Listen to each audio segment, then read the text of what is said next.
In today's video, I'm going to teach you what is a balance sheet, how to use it inside QuickBooks. A balance sheet is a snapshot of your business's financial position at a specific moment in time. It shows what you own, what you owe, and what's left over for the owners, broken into three sections: assets, liabilities, and equity. It's a key report for understanding health, solvency, and trends, and it pairs well with your profit and loss for a complete picture of performance versus position. Let's open it inside QuickBooks. Start by clicking Reports on the left panel. This takes you to the main reporting area. From here, go to the Standard Reports section.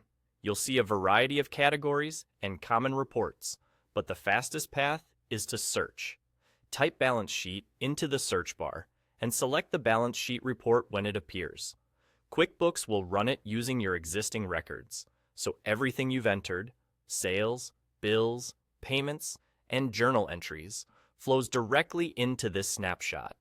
Once the report opens, use the toolbar at the top to customize what you see. Begin with the report period.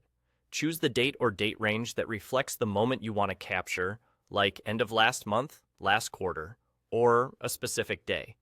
Remember, the balance sheet is point in time, so the end date matters. If you're reviewing monthly, pick the last day of the month to align with reconciliations and bank statements.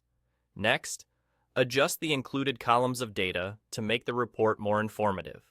You can keep it simple with a single total, or you can display additional columns to compare periods side by side, such as showing this month next to the prior month, or this year next to last year. Adding comparison columns can highlight changes in cash, inventory, payables, or debt at a glance, and help you spot unusual movements or seasonality.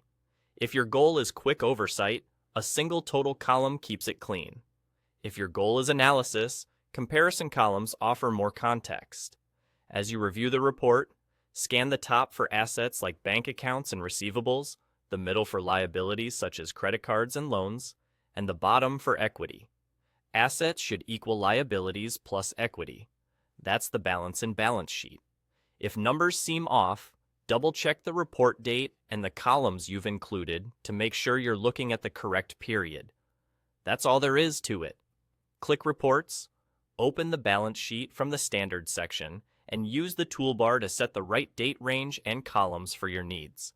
With the right settings, your balance sheet becomes a clear, reliable snapshot of your business's financial position.